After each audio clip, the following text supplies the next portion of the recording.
This is ATN Global News. First, the headlines.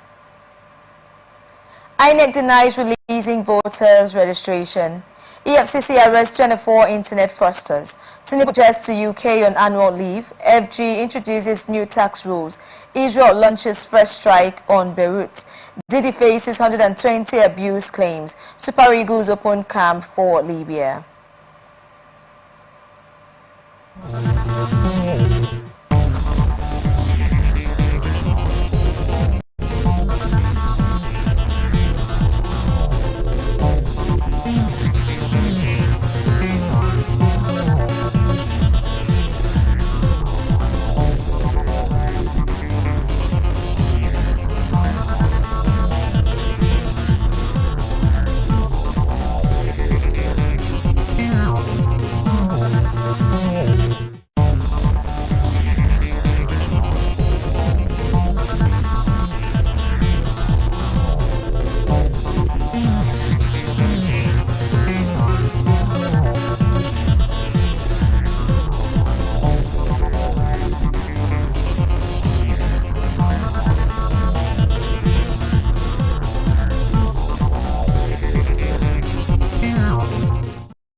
Federal government security agencies has been called upon to intervene on the planned October 5th local government election in Rivers State, following Governor Fubara's refusal to obey court judgment stopping the Independent Electoral Commission from conducting the election.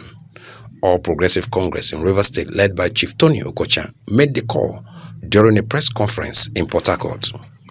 Recall that Justice Peter Lifo of the Federal High Court in Abuja had barred the Independent National Electoral Commission from releasing voters' register to the Rivers State Independent Electoral Commission for the forthcoming local government election scheduled for October 5, 2024.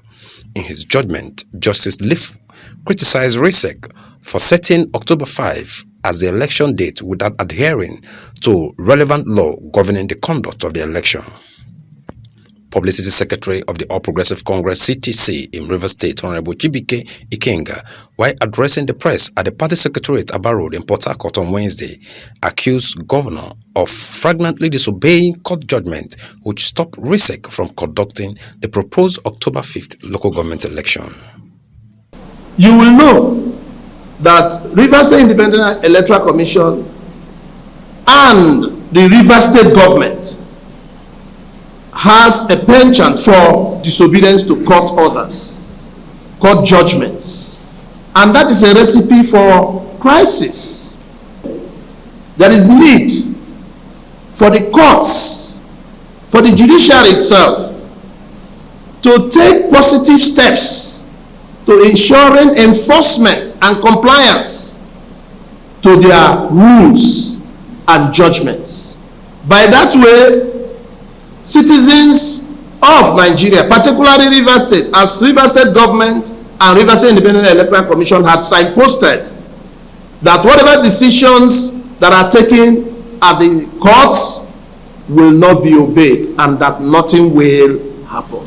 Also speaking at the briefing, Secretary of APC CTC, Honorable Eric Mwibani, re-echoed the comment of Mr. Ikenga, maintaining that Fubara's outburst when he visited RESEC office recently shows that the governor is already an interested party in the election, a disobedient to the law, stressing that APC cannot fold its hands and watch impunity persist in Rivers State.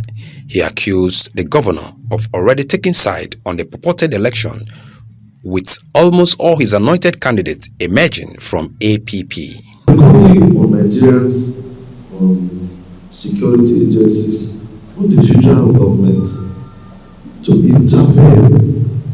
Imagine the executive governor rushing to the official, the office headquarters of the Rivers State Electoral Commission to talk about an election that you are an interested party.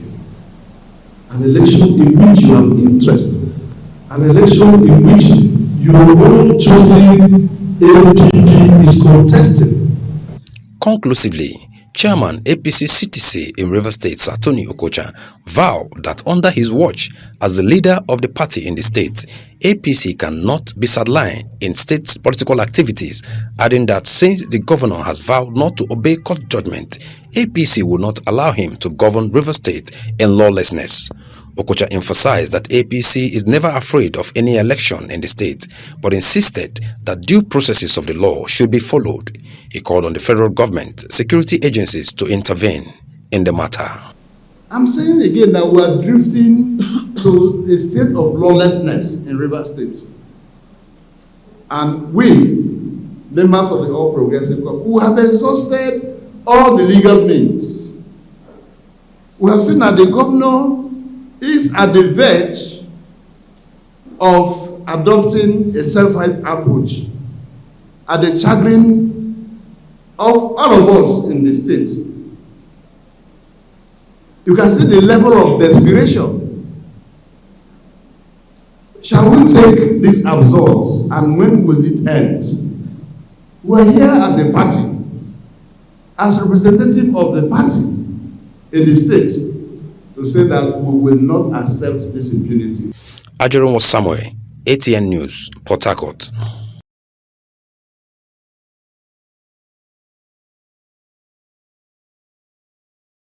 States. The Rivers State chairman of the Action People's Party, Sonny Wokekoro, and the 23 chairmanship candidates of APP in the upcoming Saturday election, and the Rivers State Independent Electoral Commission through substituted means.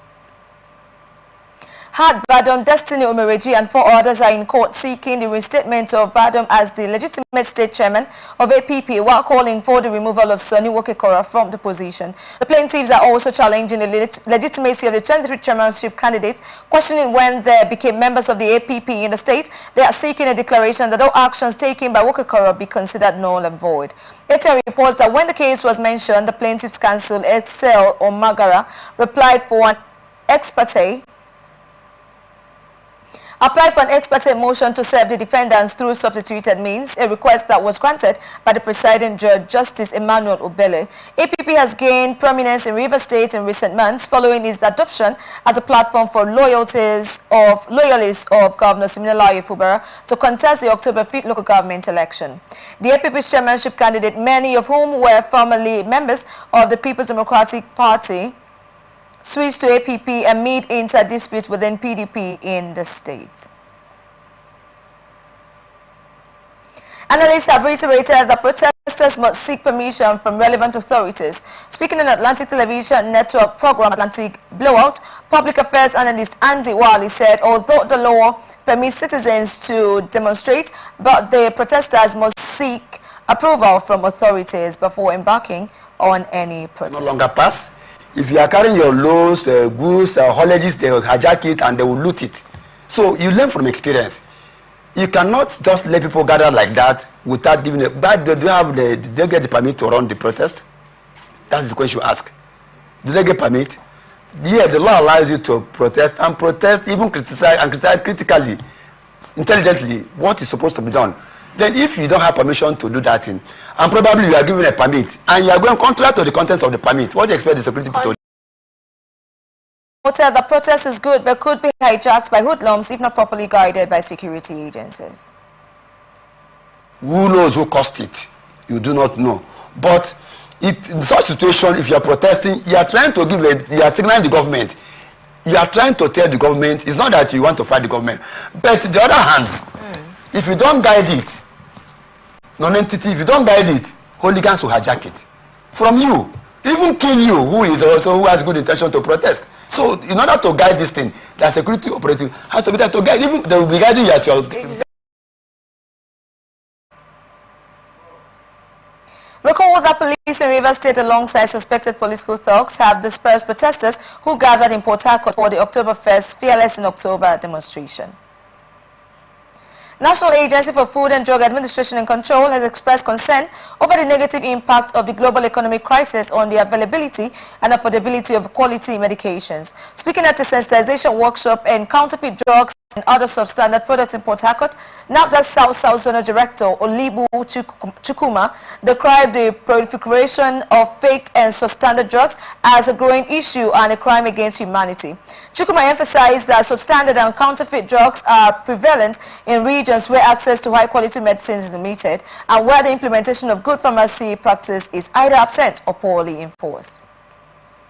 He highlighted the prevalence of counterfeit anti-malaria, antibacterial, anti-hypertensive, anti-diabetic and lifestyle drugs, warning of the severe public health consequences, which includes increased hospital admissions, prolonged hospital days, drug resistance, treatment failures, and even death.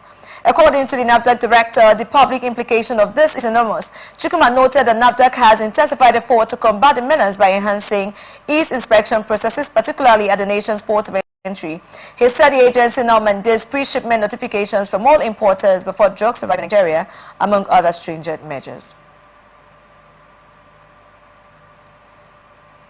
Cross River State Governor Basi Otu has revealed plans to help farmers in the state increase their revenue over middlemen who buy off their produce and sell at a higher price without going through the pains of the farmers.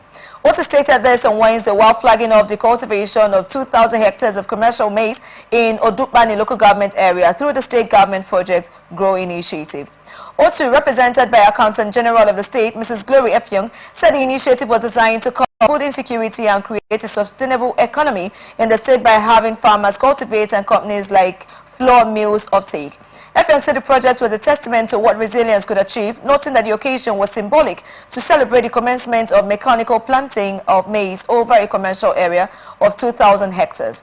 Efyong said it is expected that after 6 years, this project would allow the market players in search of the value chains to understand themselves and engage independently while bringing cross-riverians into the money system to tackle multidimensional poverty. Also, the director of Project Grow, Dennis Ipali, said that in the past, farmers in the state planted maize at subsistence level, but Project Grow equipped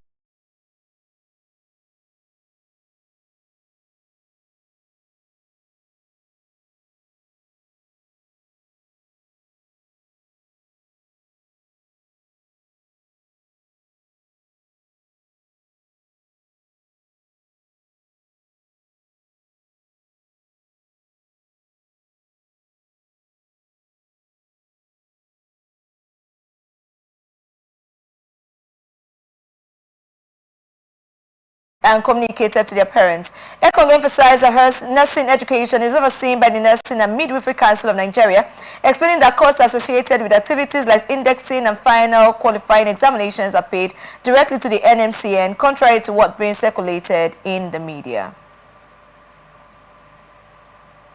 The provost rejected the publication as unfounded and misleading, indicated it aimed to damage the college reputation, and cautioned that missteps in the investigation could lead to legal actions for libel and slander. Operatives of the Benin Zonal Directorate of the Economic and Financial Crimes Commission have arrested 24 suspected internet fraudsters in Benin City, Edo State. In a statement and photos shared on X.com on Wednesday, the EFCC disclosed that the suspects were arrested on Monday at different locations within Benin City. According to the EFCC, the suspects have made useful statements and will be charged to court as soon as investigations are completed. ATM reported on Monday that the Sokoto Zonal Directorate of the EFCC apprehended 13 suspected internet fraudsters in Sokoto State based on actionable intelligence on their suspected involvement in internet-related offences. Items recovered from them included 11 exotic cars, laptops and phones. The sum of 160,000 naira was also recovered from one of the suspects. Edo House of Assembly has announced the recall of 2 remaining suspended lawmakers, Donald Okoboe and Ade Isibo, after 5 months. ATN reports that the Assembly had on May 6 suspended Donald Okoboe, PDP Akoko Edo 2, Ade Isibo, APC Esa North East 1, and Bright Iyamu Orimo 1 South, over an alleged plot to impeach the Speaker and other principal officials. However, Bright Iyamu was later recalled in June after being found remorseful, according to the Speaker, Blessing Ebebaku. Ebebaku, at the resumption of plenary in Benin on Wednesday, announced that the Assembly had agreed to recall the 2 remaining lawmakers from suspension. He congratulated the state governor-elect Monday Obeholo on his victory at the just concluded governorship election. The Speaker, who noted that the governor-elect was for all Edo people and not just the All Progressives Congress, expressed a hope that sycophants would not mislead him. While welcoming members back from a very long recess, Abebaku thanked lawmakers for diligently carrying out their duties to ensure the passage of impactful bills and resolutions. Some members of the People's Democratic Party in Edo State on Wednesday staged a protest at the office of the Independent National Electoral Commission in Benin City, the state capital. The party supporters, who wielded placards and PDP insignia, called on the electoral emperor to reverse the result of the September 21st, 2024 governorship election in the state announced a day after the poll. The protesters insisted that PDP candidate Asue Igodalo won the election and not Monday Bebolo of the All Progressives Congress. They accused INEC of manipulating the results of the election in favor of the APC, whose candidate was declared the governor-elect of the state. INEC had declared Bebolo the winner of the poll. The APC candidates 54 secured 291,064 votes.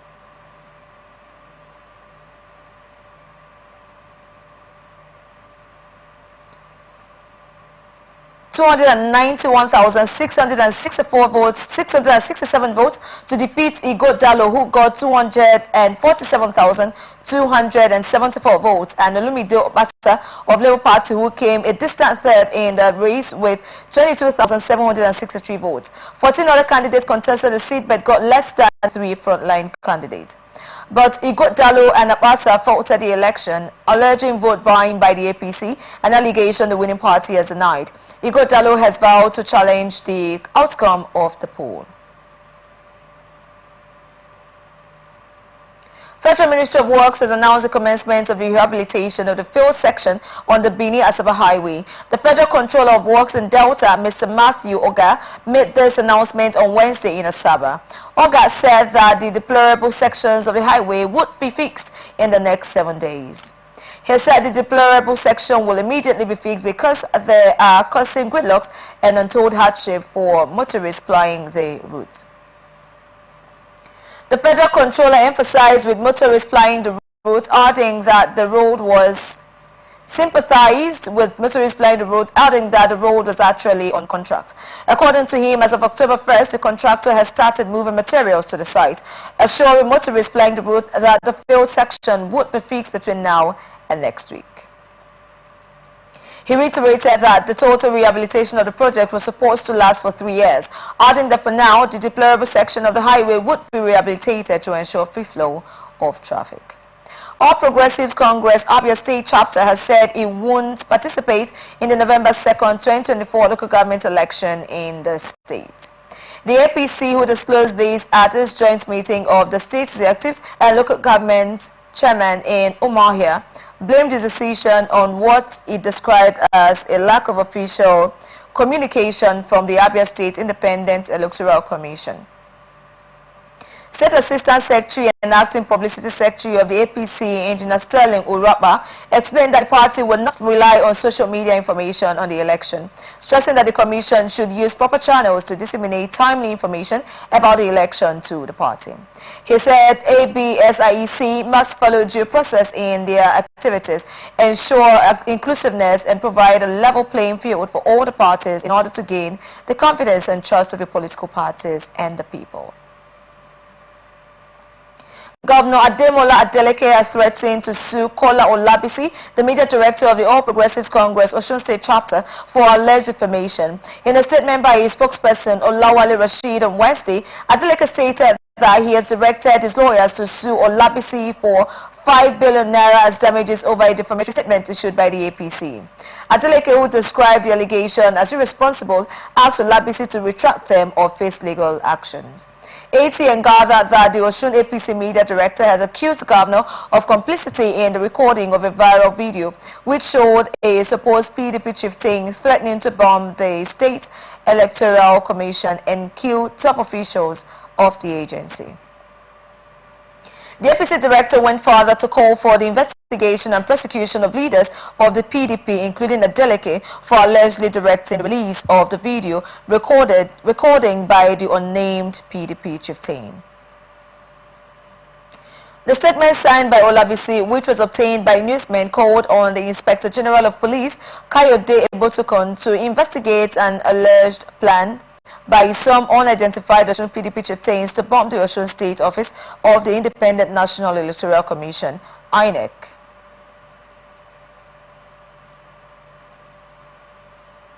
Oyo State government is set to recruit 791 new civil servants into its mainstream service. The chairman of the State Civil Service Commission, Alhaji Komoro Aderibe, made this known on Wednesday in Ibadan while speaking with newsmen.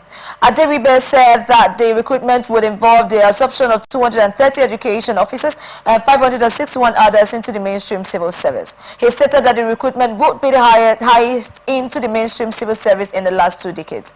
According to him, the prospective applicants will be required to log into the state's government's job portal, www.jobportal.oyostate.gov.ng, from October 7 to October 11th. He noted that the online application would enhance due diligence, fairness, and equity of the recruitment process. Aderibe said that the commission would ensure competence in the discharge of its duties without any political interference. Ekiti State First Lady Dr. Olayemi Olyabandi has reaffirmed the state government's commitment to imposing stringent penalties on perpetrators of gender-based violence. In a communique at the end of a 2-day workshop on gender-based violence organized by the Office of Ekiti State First Lady and the Ministry of Local Government Affairs, the governor's wife pledged to rally around stakeholders to step up efforts to drastically reduce the menace in the state. According to the communique made available in Ado-Ekiti on Wednesday, the First Lady said perpetrators of GBV in Ekiti State will always face the consequences of their actions to serve as deterrents to others. The Commissioner for Local Government Affairs, Folorunsho Olabode, lauded the governor's wife for the enriching and educative workshop on combating GBV, which was aimed at raising awareness, providing education development strategies to combat GBV in the state. The communique listed resolutions at the workshop to include what the government should ensure comprehensive and standardized procedures for receiving, documenting, and reporting to GBV. Chief Judge of Sokoto State, Justice Saidu Sifawa, on Wednesday inaugurated the Local Government Election Petition Tribunal to address disputes arising from the recently concluded local government elections in the state. It reports that the Sokoto State Independent Electoral Commission recently conducted the elections with around 15 political parties participating. However, the major opposition party, the People's Democratic Party, did not contest any of the positions. While inaugurating the tribunal members during the brief ceremony held at Court 1 of the State's High Court, Justice Sifawa stated that the exercise was in accordance with constitutional provisions. He urged the tribunal members to uphold higher standards of professionalism, emphasizing the importance of diligence and integrity in their work. He further reminded the members that the assignment was time-sensitive, urging them to handle all cases brought before them with speed and thoroughness. Speaking to journalists shortly after the inauguration, the Attorney General and Commissioner for Justice of Sokoto State, Barrister Nasiru Binji, emphasized that the establishment of the tribunal was a legal requirement following any election. Analysts have voiced that EFCC in the institution that can investigate money laundering. Speaking on Atlantic television program Open Conversation, public affairs analyst Chizi Yemasila cited the Bible or Quran cannot be used to find out how money was stolen. The court of the people. As a person, I will sit before the screen and then begin to read out what I had. Let it just do it. So that is not easy. I as a person in performance, I trusted of in performance and in, but this one he has to be the one to clear it. But for Nigeria, he should leave the Quran. Let him call the EFCC and call the other people to go, ICPC to. All right.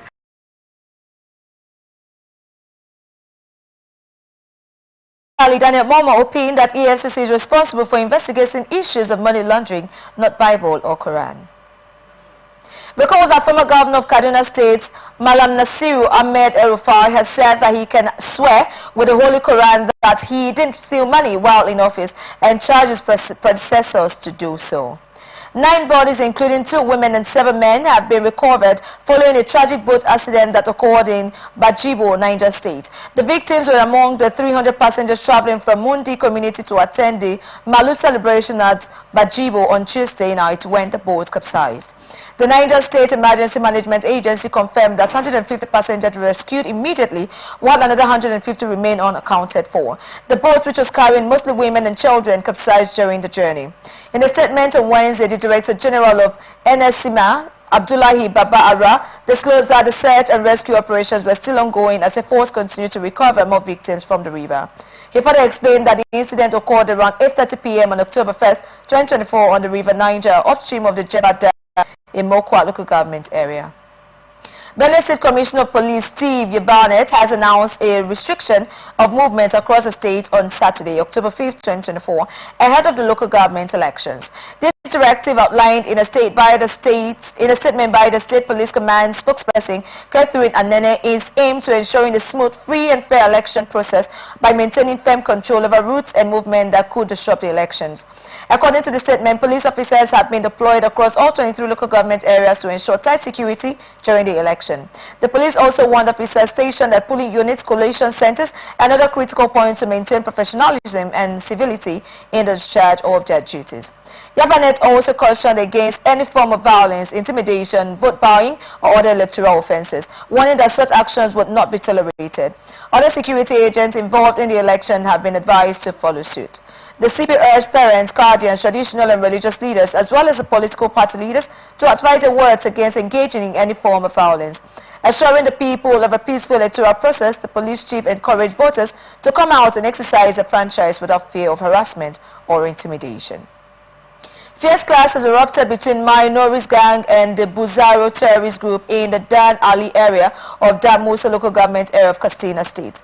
Zagazola Makama, a Lake Chad basin counter-terrorism and insurgency expert, made this known on Wednesday in a post on his X handle. Makama said that intelligence sources told him that the confrontation resulted in heavy casualties on both sides. He stated that more than 20 bodies were reportedly left at the scene. The security expert added that another eyewitness described the battle as intense, with prolonged gunfire echoing through the area. Yola Zone of the Academic Staff Union of Universities has accused the federal government of its sensitivity manifested in its refusal to implement agreements from several years ago. The ASU Yola Zone, which comprises 6 branches that include Modibo, Adama University, Yola, University of Maiduguri, Federal University, Gashua, Taraba State University, Jalingo, Adamawa State University, Mupi, and Yobe State University, Damaturu, stated that it doesn't make sense for the federal government to be consistently reneging on agreements. In a statement released in Yola on Wednesday by the ASU Yola Zonal Chairman, Danny Maman, the union asked the federal government to stop toying with the future of Nigerians by implementing, in particular, the agreement reached in 2022 with ASU, which led to the suspension of the strike that year. It added that although the union had on August 21st, 2024 issued a 21-day ultimatum for the resolution of all the issues in contention since 2009, nothing tangible has changed except for meetings and more meetings for which government agents were more concerned with receiving allowances. It said that the first 2-week ultimatum issued last week would elapse without an agreeable response from the government, and ASU starts a strike. ASU should not be held responsible for the breakdown in industrial harmony. National State Independent Electoral Commission has finalized plans to conduct local government elections across the state's 13 local government areas on Saturday, 2nd November 2024. This was disclosed by NICEA Chairman Ayuba Wandai Usman during the press briefing in Lafayette on Wednesday. The election will cover both chairmanship and councillorship position. 18 recalls that the last local government election in Nasarawa took place in October 2021 with the re-elected officials serving a 3-year term, which is now coming to an end. Addressing journalists, Wadai Usman reaffirmed the Commission's commitment to collaborating with media to enhance the democratic process in Nasarawa State and Nigeria at large.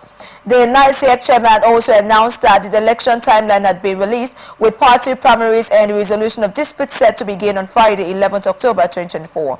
Campaigns by political parties for the chairmanship and councillorship elections are expected to commence on Friday, 18th October 2024, while the publication of the final list of nominated candidates is scheduled for Tuesday, 29th, 2024 October. You're watching the Global News on Atlantic Television Network. We will be back after this break.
From the lines across the ocean to the land beyond the mountains, through the Sahara, we bring all the sport news, live analysis, expert discussions on trending stories in politics, business, socio-economic, sports, and documentaries. So catch all the updates on the happenings around the globe.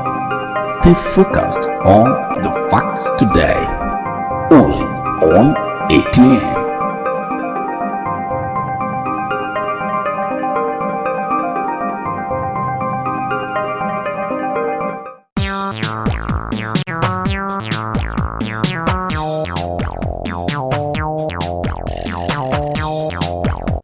From the lines across the ocean to the land beyond the mountains, through the Sahara, we bring all the sport news, live analysis, expert discussions on trending stories in politics, business, socio-economic, sports, and documentaries. So catch all the updates on the happenings around the globe. Stay focused on the fact today.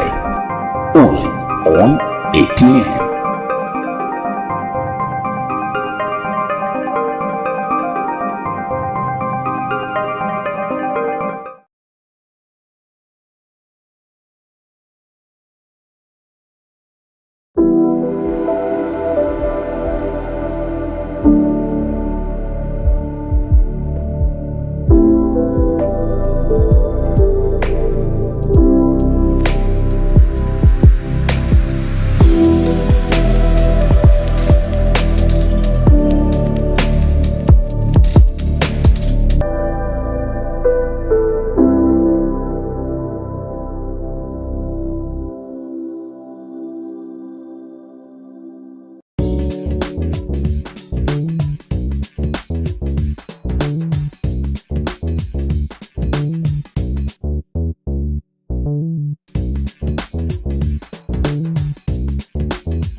Every day, our lives are changed by history.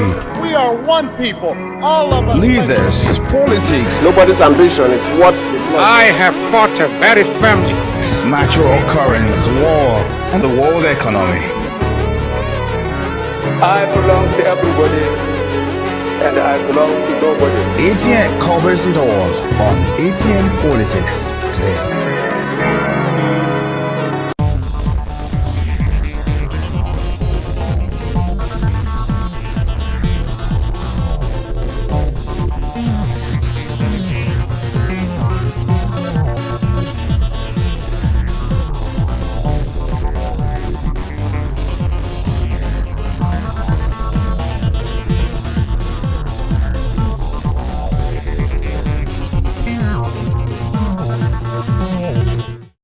From the lands across the ocean to the land beyond the mountains, through the Sahara,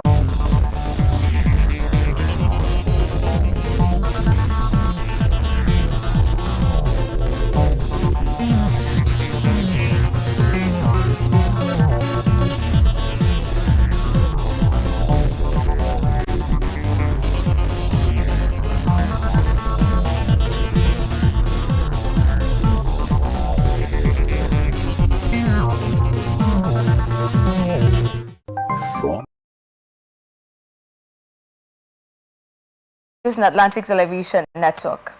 Now to the rest of our stories. President Bola Ahmed Tinubu will depart Abuja today for the United Kingdom to begin a 2-week vacation as part of his annual leave. A statement by the Special Advisor to the President, Information and Strategy, Bayo Onanuga, on Wednesday said he would use the 2 weeks as a working vacation and a retreat to reflect on his administration's economic reforms. He will return to the country after the leave expires. The President celebrated Nigeria's 64th Independence Day anniversary with a speech in which he said the federal government would introduce a 30-day confab aimed at including the youth in his administration. The president said the modalities of the confab and selection of delegates would be designed as soon as possible. Tinubu further said his administration decided to reform Nigeria's political economy and defense architecture for the nation to survive. The president also saluted the doggedness of the Nigerian people, saying their country has survived crises that disintegrated other nations. Tinubu said his administration is determined to win the war against bandits and terrorists so that displaced farmers can return to their farmlands and boost production to reduce soaring food prices. President Bola Tinubu has approved the North-East Development Commission request to deploy the use of electric-powered vehicles to ease transportation challenges in the region. The chairman of the commission, General Port Afar, retired, disclosed this after a brief meeting with the vice president at the presidential villa Abuja on Wednesday. He said the commission is putting modalities in place to build the 5 kVA or 10 kVA solar-powered grid to bridge power supply. Beyond electric vehicles that have been modified to carry more passengers and goods, electric tricycles are also expected to be deployed in the region. Bill seeking to license the operation and practice of private investors in Nigeria has been shut down on the floor of Senate. The sponsor of the bill, Senator Osita Ugu, was advised to step down the bill after some senators described the proposed bill as a recipe for disaster. Correspondent Rotimu Adewuye reports. The bill to license the operation and practice of a private investigator suffered a setback when some senators smelled danger in some aspects of the bill. The Senate's decision to suspend consideration of the bill was sequel to a deliberation which lasted for 1 hour during plenary on Wednesday. Senator Ugu took time to highlight some provisions of the bill. He said the legislation seeks to provide a framework for licensing and practice of private investigators in Nigeria. The bill also seeks to provide a system of regulation, control, and conduct of the practice so as to ensure professional standards. To undertake investigatory law services. They often work for lawyers in several cases. Many work for insurance companies to investigate suspicious claims. Others do background checks and due diligence and render many other services. Perhaps due to TV culture, private investigators are very often seen as glamorized independent investigators with fancy gadgets and dramatic flares for solving cases. Nevertheless, they are a vital segment of the civil and criminal justice administration and law enforcement across the globe. Private investigators could be used in various capacities. While some specialize in tracing Others specialize in technical surveillance countermeasures, which is locating and dealing with unwanted forms of electronic surveillance. For example, a boardroom for industrial espionage purposes. This type of service is typically conducted by those with background in intelligence, counterintelligence, executive protection, and law enforcement. While Senator Victor Ume, Senator Larry Oyewumi, and other senators spoke in support of the bill, Senator Adams Oshiomhole and Senator Aminu Abbas and some other senators said the idea of spying into the private lives of Nigerians is something that has tendency of a bad outcome. So there are so many cases we know that have arisen, but they have been swept under the carpet by these agencies he expressed they are mandated to carry out these investigations. Mr. President, there are so many issues of murder that have been reported to the police, and the police has not been able to do any diligent work to investigate them, particularly when they go into it and see very highly connected people around it. They sweep it under the carpet. Nigeria cannot afford to proceed this way. From this bill, you can see that civilized nations of the world have private investigators. And what this bill is seeking to do is to regulate the standard of practice for those who will be licensed as private investigators. The Senate to enact a law that will give a Nigerian to apply for a license and to be sole license such that he can carry out investigation on anyone. I saw here to prevent fraud prevention. That is what EFCC and the police are about. Corporate fraud, any manner of fraud, whether corporate, individual.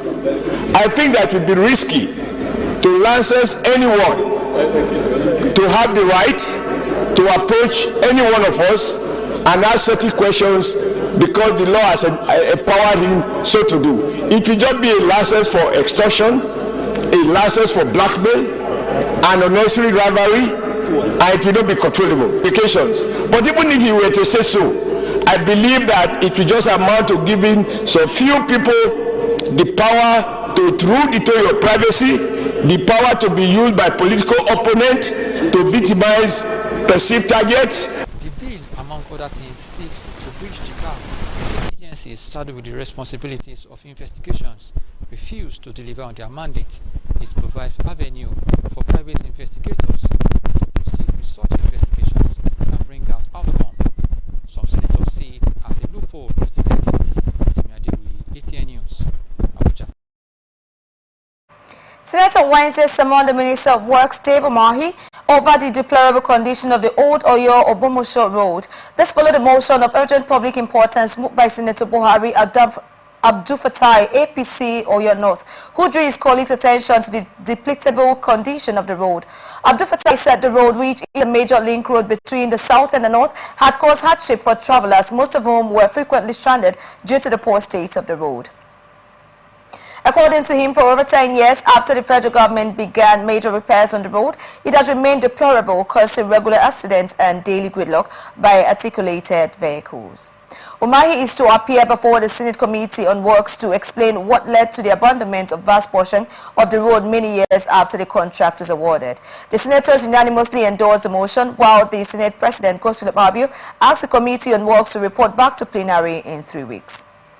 Members of the House of Representatives drawn from various political parties on Wednesday called for the conferment of the national honor of the Grand Commander of the Order of the Niger on the Speaker Tajuddin Abbas.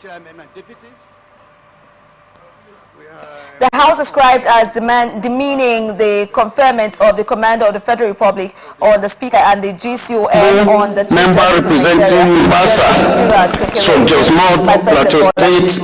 Moving the motion of the urgent public importance during Wednesday's plenary session, the deputy spokesperson of the House, Philip Abese, decried as unacceptable the treatment of the House of Representatives as if it were inferior to the Senate, in apparent reference to the conferment of the GCON and the Senate President, Godswill.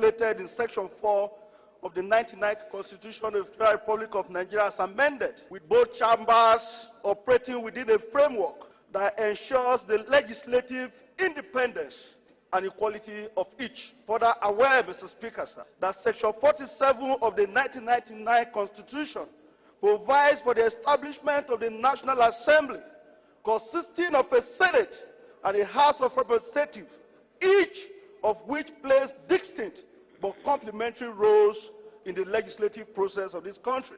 Concerned that there is an ongoing and inappropriate culture of discrimination against the House of Representatives, often portrayed as inferior to the Senate, through languages that consistently refer to the Senate as the upper chamber and the House of Representatives as a lower chamber. Mr. Speaker, this terminology misrepresents the legal status of both chambers and diminishes the House standing.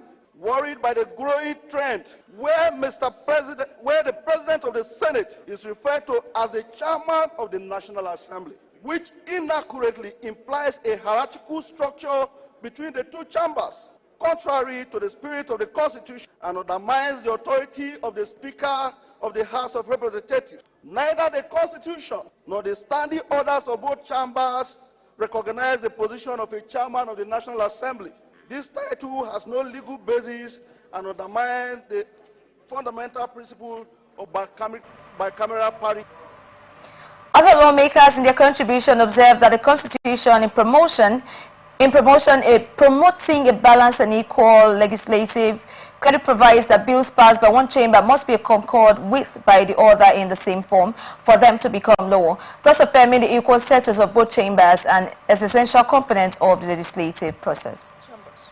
House of Representatives and the Senate has clearly provided in the Constitution work to create laws for the good governance of Nigeria. Mr. Speaker, in accordance to the protocol of this country, the Speaker is the fourth in protocol, comes after. Today, this is given the award. How many stories before business news now, eh? I think there is some mismatch, some mix-up. Injustice to one is injustice to all. This injustice has gone on for too long.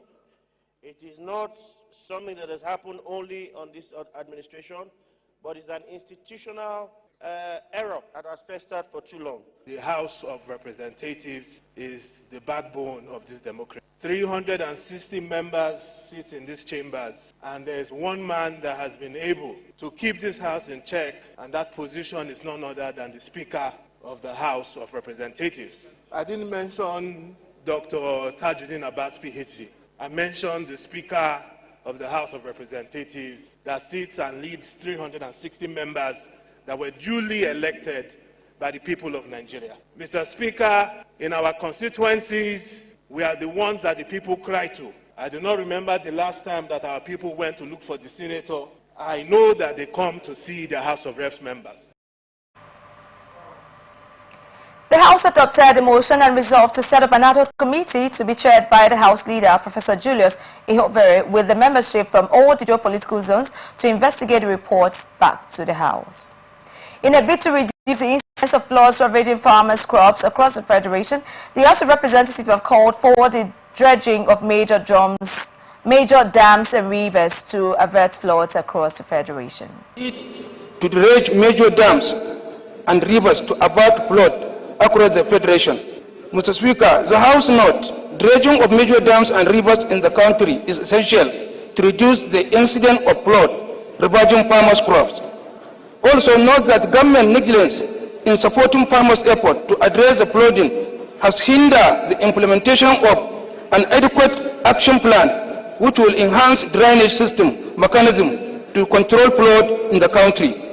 Worry is that negligence has led to inadequate drainage system, insufficient flood control measures, lack of support for farmers to adapt to climate change, inadequate compensation for farmers' losses, and the inefficient water resources management. Aware that developed countries like the United States of America, the United States Kingdom, and South Africa have made a flood control through proper drainage sustainability a key object of the administration in order to safeguard the environment, improve food security, and ensure food sustainability. Recognize that proper dredging of major dams and rivers will encourage irrigation farming, which will turn yield abundant food production for domestic consumption and exportation. Consequently, contribute to the economic development. However, annual flooding is destroying farmers' effort, causing losses with billions of dollars and high risk of excessive flooding due to the government inaction. In a motion moved by Honorable Mohammed Shehu Bauchi on the floor of the House, noted that the government's negligence in supporting farmers' efforts to address flooding has hindered the implementation of an adequate action plan which would enhance drainage system mechanisms to control flooding in the country. He said that it is worrisome that 80% of the Nigerian farmers have suffered significant crop losses, leading to death in the farming business.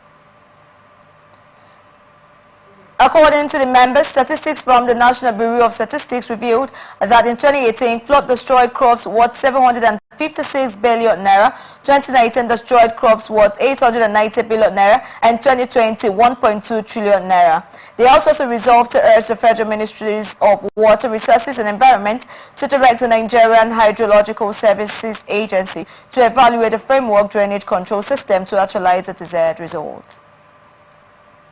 Federal High Court in Lagos on Wednesday struck out charges against Great James Oil and Gas Limited related to the importation of 1,570 firearms. Justice Ambrose Alagwa dismissed the case after the Office of the Attorney General of the Federation filed a notice of discontinuance. The defendants, alongside Great James Oil and Gas Limited, were initially charged with conspiracy, illegal importation of firearms, and forgery of customs import documents in an 8-count indictment. It reports that on April 24th, the court sentenced two co-defendants, Moses Efewa, a shipper, and Festus Emeka, a clearing agent, to 2 years imprisonment each. They were first arraigned in 2018 before Justice Salu Saidu. However, following Justice Saidu's retirement, the case was reassigned to Justice Alagwa, and the defendants were rearraigned in 2021, where they pleaded no guilty. During the trial, the defendants entered into a plea bargain with the AGF's office, changing their plea to guilty. As a result, the court convicted them. At the hearing on Wednesday, the prosecution, represented by Mr. Joshua Alma, applied to discontinue proceedings against the first defendant, Great James Oil and Gas Limited, citing Section 108 of the CJA 2015. Justice Alagwa granted the request and struck out the charges. Nigerians in Diaspora Commission has advised Nigerians living in Lebanon to consider leaving the country as hostilities between Israel and Iran escalate, with Iran firing 180 ballistic missiles at Israel. NICOM spokesperson Abdurrahman Balogun made the call in a statement on Wednesday in response to escalating attacks by Israeli forces on Hezbollah position and other parts of Lebanon. NICOM urged Nigerians to take advantage of the fact that commercial flights are still operating, allowing for a safe exit. The Commission also noted that many Nigerians have already relocated from the more dangerous southern region of the country to relatively safer areas. However, NICOM stressed the importance of remaining vigilant and prioritizing safety once the ceasefire is declared. The Commission expressed relief that no Nigerian citizen had been injured or affected by the conflict thus far. NICOM further advised Nigerians to stay in contact with the Nigerian Embassy in Lebanon for up-to-date safety information and assistance. Now with ATM Business News. Federal government has unveiled new tax regulations aimed at reducing the tax burden on the manufacturing sector and small businesses. This was disclosed in the Deduction of Tax at Source Withholding Regulations 2024, signed by the Minister of Finance and Coordinating Minister of the Economy, Wale Edun, on Wednesday. The new introduced regulations will cover payments made under the Capital Gains Tax Act, Companies Income Tax Act, Petroleum Profit Tax Act, and the Personal Income Tax Act. Amongst the objectives are the promoting global best practices, reducing tax evasion, and curbing arbitrary between corporate and non-corporate structures. The regulations outline rules of reduction targeting areas where tax collection has previously been difficult or unclear. Furthermore, the regulations address exemptions for small businesses and promote ease of compliance for manufacturers with clear guidelines on which transactions and sectors are eligible for deductions. Federal government is expanding its subsidized rice program to alleviate food insecurity in Nigeria, with sales set to launch in Lagos, Kano, and Borno states, a director at the Federal Ministry of Agriculture and Food Security stated. Early in September, the Minister of Agriculture and Food Security, Abubakar Kyari, announced the launch of the 40,000 naira per 550 kg subsidized rice in Abuja.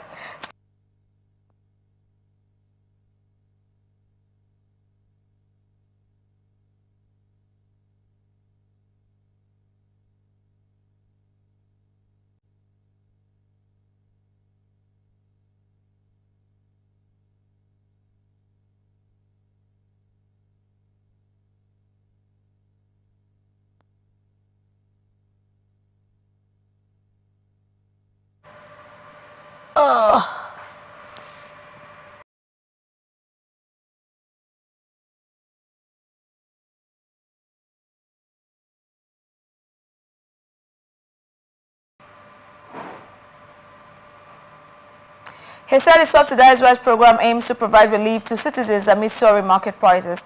The current market price of a 50 kg bag of rice is about 90,000 naira. It is close to 100,000 in some other locations. The official, however, stated that there had been challenges with coordinating and public operation at the National Agricultural Insurance Corporation Center, where the rice was being sold. Meanwhile, the Minister of Finance and Coordinating Minister of the Economy, Wale Edun, speaking at a press conference in Abuja to mark the country's 64th Independence Day, declared that the era of heavy food importation must end, positioning this shift as a cornerstone for the government's economic recovery plan.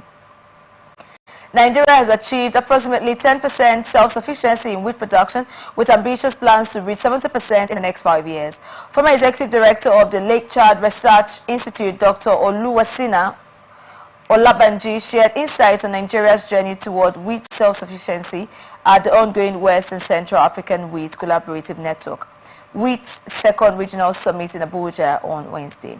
Underlining the efforts made to bolster wheat production, he expressed gratitude for interventions from the International Maize and Wheat Improvement Center in Mexico and the African Development Bank. According to Olabanji, a key milestone in Nigeria's agriculture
for ever greater achievements. He also praised the Weka Wheat Initiative, which has brought together scientists to enhance wheat productivity, producing high-yield varieties like Bullock 100 and Norma, which average yields of 4.5 to 6 tons per hectare.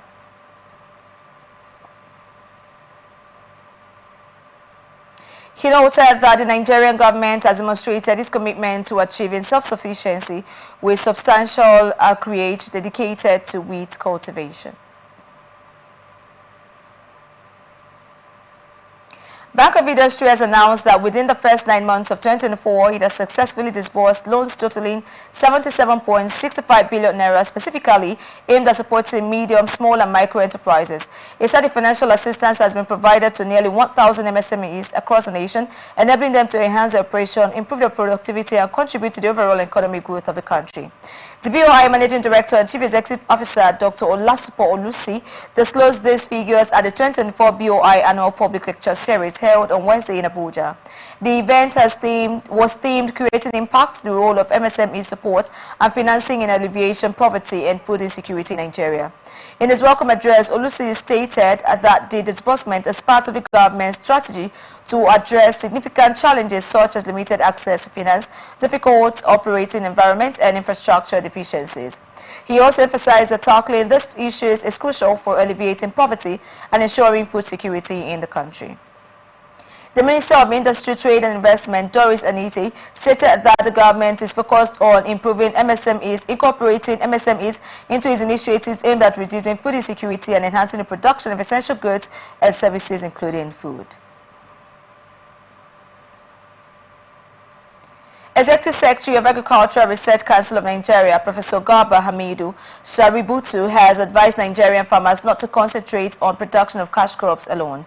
Shaributu made this declaration while addressing journalists during the opening of an international conference titled Global Okra Roundtable 2. The event, which was organized by Advanced Training in Plant Breeding, ATBPR Maharashtra, India, and National Horticultural Research Institute, NOHOT, in Ibadan, was held in Ibadan on Wednesday. Shaributu, while addressing journalists, advised Nigerians to shift their attention from production of cash crops to produce food crops as okra. He said that diversification from cash crops to food crops such as okra will go a long way to meet the focus of the current administration, which has placed more emphasis on diversification of the economy. Shaributu further noted that okra is most acceptable in all parts of the country, north, east, south, or west. Tiko, while speaking, noted that the conference was organized to have inputs from the stakeholders on how to make okra a global crop.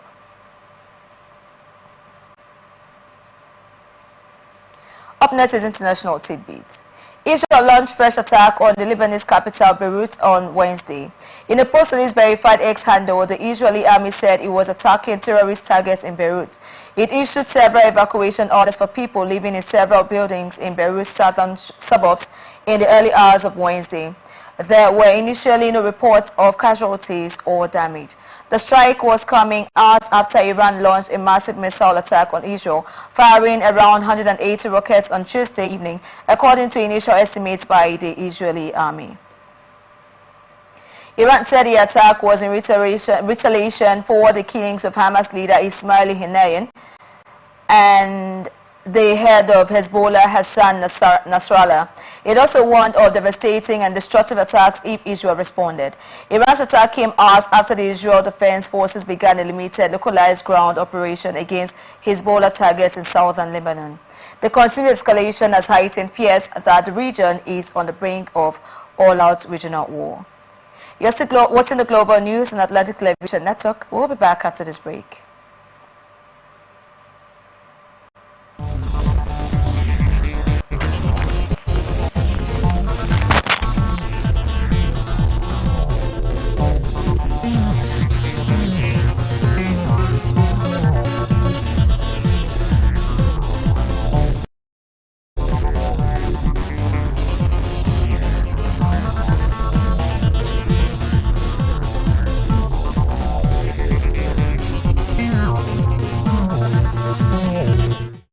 From the lines across the ocean to the land beyond the mountains, through the Sahara, we bring all the sport news, live analysis, expert discussions on trending stories in politics, business, socio-economic, sports, and documentaries. So catch all the updates on the happenings around the globe. Stay focused on the fact today. Only on ATN.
Every day, our lives are changed by history. We are one people, all of us. Leaders, politics. Nobody's ambition is what I have fought a very firmly. Natural occurrence, war, and the world economy. I belong to everybody, and I belong to nobody. ATN covers it all on ATN Politics today.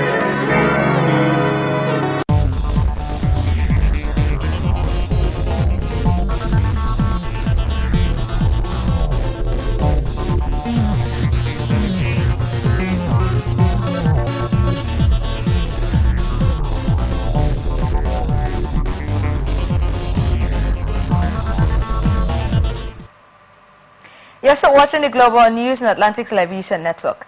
And still an international tidbit, tragic incident unfolded off Djibouti's coast as 2 migrant boats carrying 310 people capsized in the Red Sea, leaving at least 55 dead and 61 others missing. The boats, which had departed from Yemen, sank just 150 meters from the beach near Djibouti's northwest Cabo Angat region. According to the Djibouti Coast Guard, rescue operations supported by the International Organization for Migration (IMO) have saved 115 survivors so far, with the search for the missing continuing. The latest tragedy points to the perilous condition faced by migrants attempting to cross one of the busiest migration routes. Many are fleeing conflicts and economic hardship in Africa, hoping for a better future, but often face deadly risk on overcrowded smuggler boats. Earlier this year in June, a similar disaster claimed the lives of 56 Somalia and Ethiopian migrants in the Gulf of Aden, with 140 others reported missing. The thousands of migrants attempt this journey every year, seeking safety but often falling victims to such dangerous voyages. Here now is ATN Sports News. Super Eagles camp for the 2025 African Cup of Nations qualifying doubleheader against the Mediterranean Knights of Libya will open in Oyo on Sunday. Augustine Iguavon side will be based at the 4 Points by Sheraton Hotel in Ekotepene. Iguavon is expected to unveil the squad for the game this week. The Super Eagles will entertain Libya at the Gosula Babi International Airport Stadium, Uyo, next week Friday. That will travel to Benin to face some opponents on Tuesday, October 15th. Nigeria currently top Group D with 4 points from 2 games. Barcelona confirmed the signing of former Arsenal and Juventus goalkeeper Wojciech Szczesny on Wednesday. The La Liga giants have signed Szczesny after Marc-Andre ter Stegen was ruled out with a long-term injury.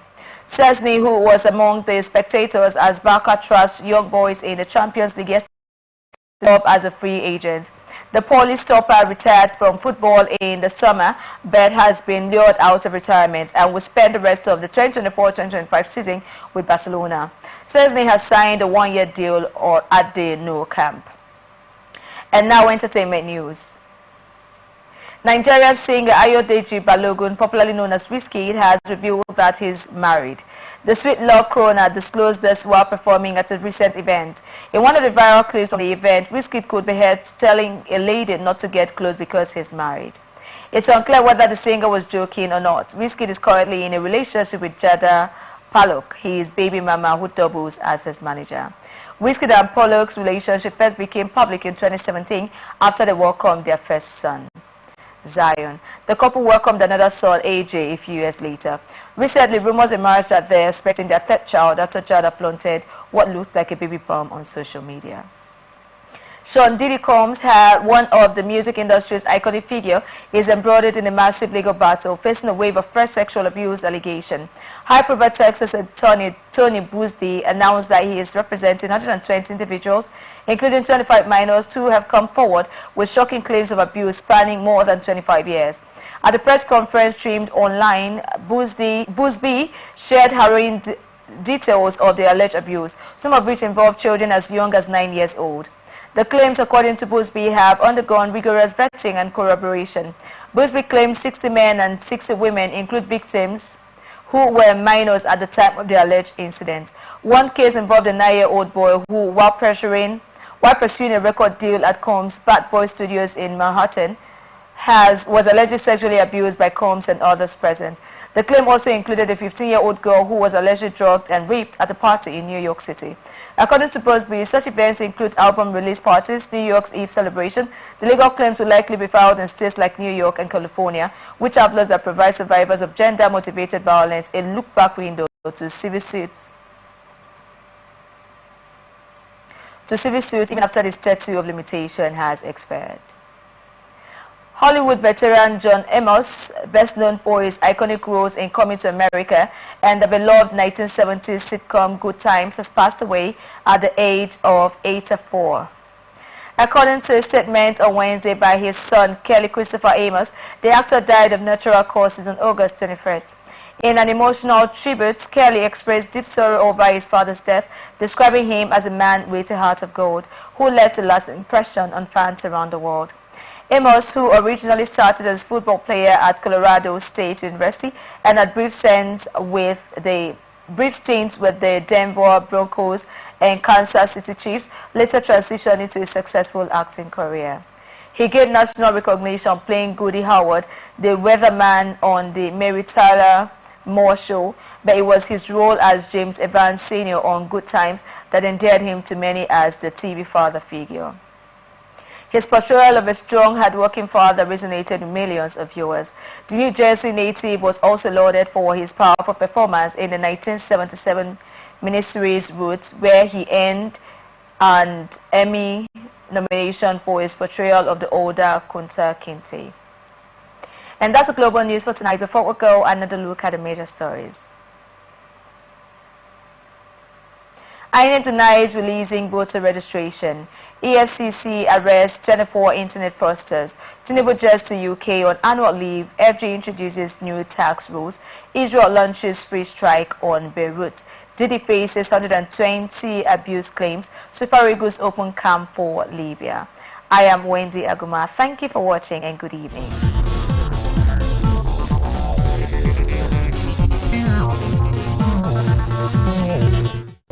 From the lines across the ocean to the land beyond the mountains, through the Sahara, we bring all the sport news, live analysis, expert discussions on trending stories in politics, business, socio-economic, sports, and documentaries. So catch all the updates on the happenings around the globe. Stay focused on the fact today. Only on ATN.